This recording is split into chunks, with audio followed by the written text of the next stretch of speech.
Hello all the aspirant cabin crew. आज मैं आपके सभी सवालों के जवाब लेकर आई हूँ। So all the questions basically regarding your requirements that you come up with, इधर उधर से पूछते रहते हो। So I have answers for all your questions. You don't have to find it in different places, okay, और with different persons. So इसको easy बनाने के लिए what will do is will start from head and will go till toe, okay. So सबसे पहले hair की बात करते हैं। हेड आता है, हेड में हेयर आता है, ठीक है। हेड का एज इन कुछ स्कल का आपका कोई रिक्वायरमेंट नहीं होता है। Let's talk about hair. Hair में ऐसा कुछ स्पेसिफिक रिक्वायरमेंट नहीं होता है, but yes they don't accept very dark coloured hairs. तो अगर आपने कुछ रेड, ग्रीन, ब्लॉन्ड या फिर कुछ स्पार्कल्स, ग्लिटर्स करवा रखे हैं अपने बालों में, तो just get rid of them, have a global color. And again, just if you are trying for a cabin crew job, just avoid experimenting with your hair. I would suggest it will be easier for you because हर एक airline के अपने अलग protocols होते हैं regarding the hair, so that you will come to know during your training period. So आपको you will have to spend money on your hair for that, so just avoid spending money on your hair right now.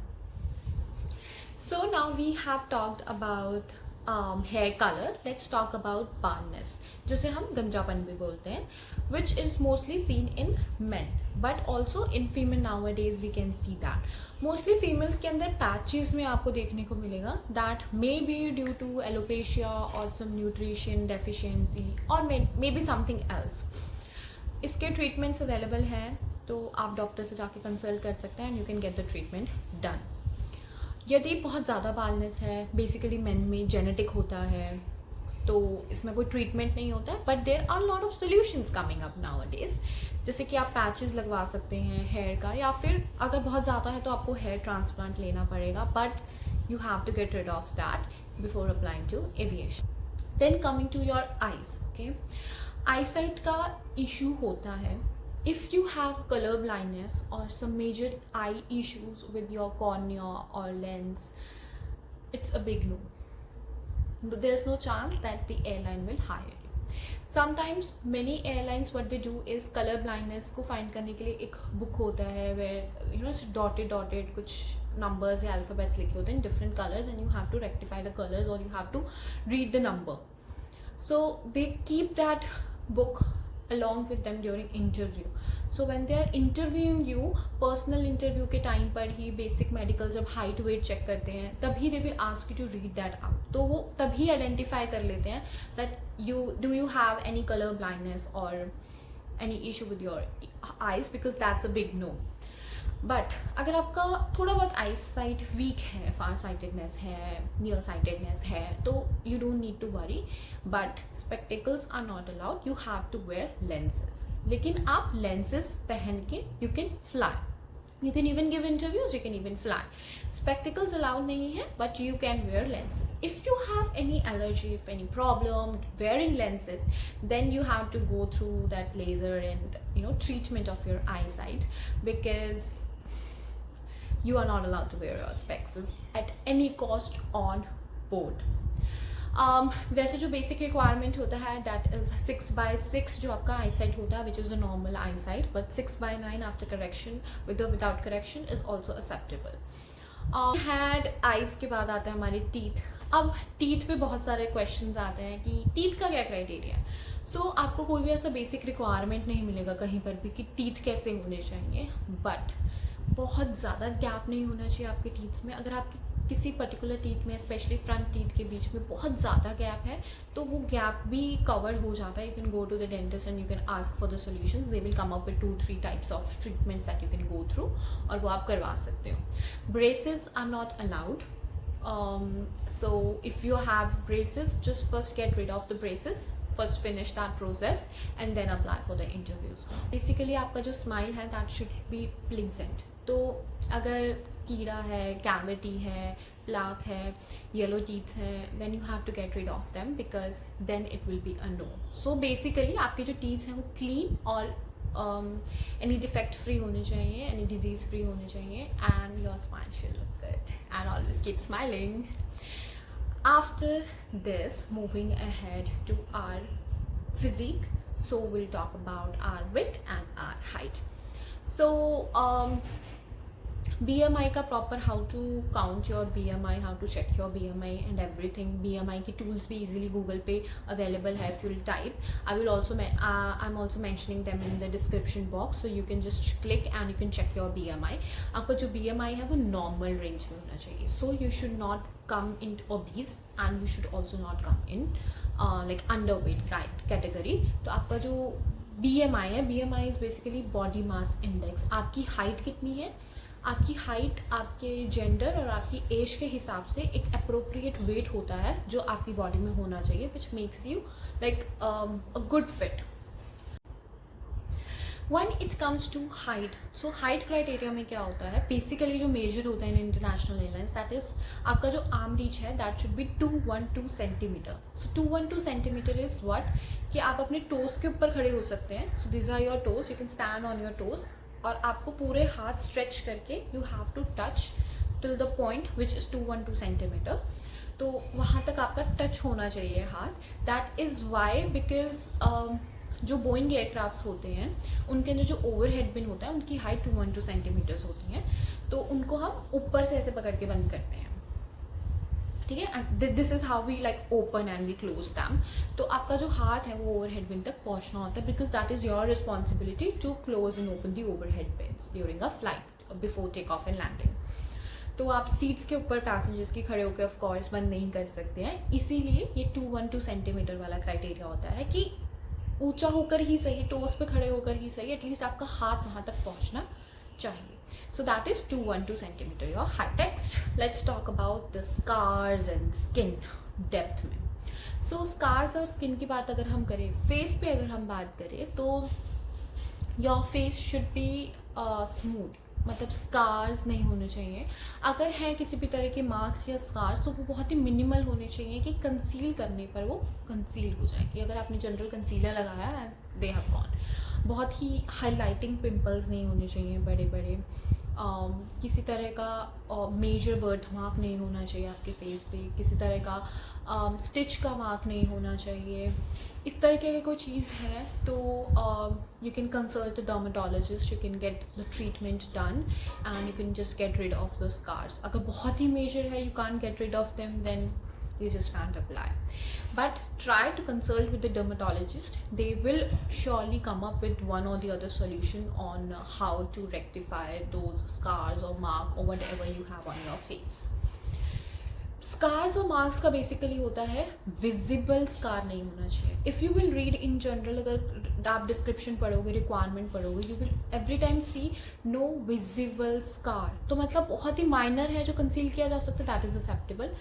आपकी body में ऐसे कहीं scar है जो uniform में ढक सकता है, जो यूजुअली ढक जाता है, not visible, you don't have to worry about that. लेकिन आपके हाथ में एटलीस्ट आपकी एल्बो से इधर, क्योंकि वो आपको इंटरव्यू के टाइम पे they ask you to you know raise your hands and to show them. आपको बोलेंगे, अगर आपने फुल स्लीव का शर्ट पहना हुआ तो आपको बोलेंगे कि शर्ट ऊपर करो, शो करो. तो यहाँ पर आपके हाथ पे, इधर आपके हाथ पे कहीं पर भी किसी तरह का मेजर स्कार नहीं होना चाहिए, जैसे कोई बड़ा बर्न मार्क या फिर कोई स्टिच का मार्क. कुछ ऐसा टेम्परेरी स्कार है जो अब छोटा मोटा अभी जैसे जनरल हल्का सा चोट लगा है, स्क्रैच लगा है, जो कि हट जाएगा, ठीक है, that is acceptable. But then you have to clarify them कि वो स्कार कितना पुराना है, कैसा है, and you will get rid of that, ठीक है. कोई भी मेजर परमानेंट मार्क नहीं होना चाहिए.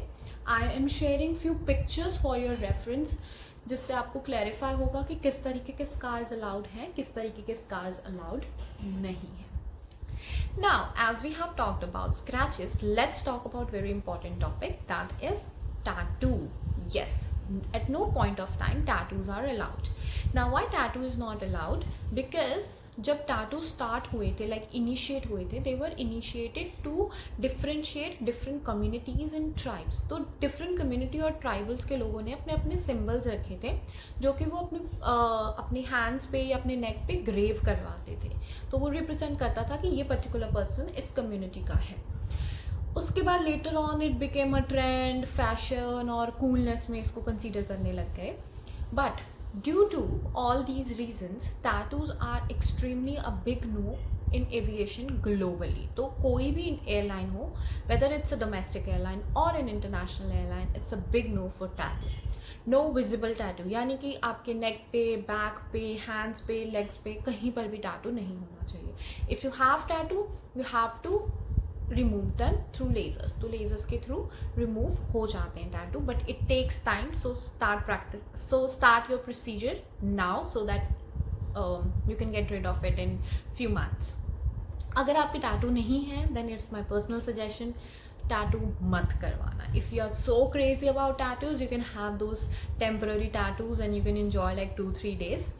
But if you are entering into aviation industry, if you are entering into customer driven industry, it's a big no to have a tattoo, so just avoid that.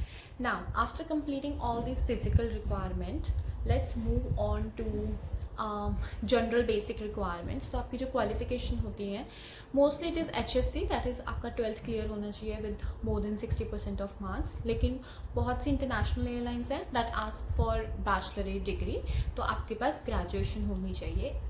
This is my personal suggestion कि at least you should complete your bachelor's, you should complete your graduation. Although requirement HSC का है, आप या तो correspondence simultaneously कर सकते हैं along with your job, और अगर आपका सिर्फ 1 साल बचा है and you can manage to first complete your degree and then get into this job. After the qualification is done, basic skills requirement होते हैं, तो उसके लिए आपको कोई प्रूफ नहीं देना, कोई सर्टिफिकेशन नहीं देनी है. It's just they will check that in during an interview. तो आपका जो इंग्लिश है वो फ्लुएंट होने चाहिए, आपकी बहुत ज़्यादा कोई पर्टिकुलर रीजनल एक्सेंट नहीं आना चाहिए. It should be like neutral accent, understandable accent. And what else, आपके इंटरपर्सनल कम्युनिकेशन स्किल्स अच्छे होने चाहिए. आपका बेसिक सॉफ्ट स्किल्स जो भी होते हैं, like you should be adaptable, your time management skills and blah blah, all the basic soft skills that should be good. So basically आपका कमांड अच्छा होना चाहिए, आपकी फ्लुएंसी अच्छी होनी चाहिए, स्पीच अच्छी होनी चाहिए, आपकी कम्युनिकेशन स्किल्स अच्छे होने चाहिए, आपके एक्सप्रेशंस अच्छे होने चाहिए. That are the basic skills that they require. Basic English grammar भी चेक करते हैं कुछ लोग, आपका रिटन इंग्लिश टेस्ट भी लेते हैं just to check your English grammar, and that is also depend airline to airline. But कोई भी आपसे एविएशन या हॉस्पिटैलिटी के अंदर कोई भी डिप्लोमा या डिग्री नहीं मांगता है. That is totally your wish कि अगर आपको इसी में आगे करियर करना है, बनाना है, और आपको एविएशन हॉस्पिटैलिटी में कोई डिप्लोमा चाहिए या डिग्री चाहिए ताकि आप आगे भी कहीं अप्लाई कर सके, अगर आपको as a flight attendant fly नहीं करना है लेटर ऑन.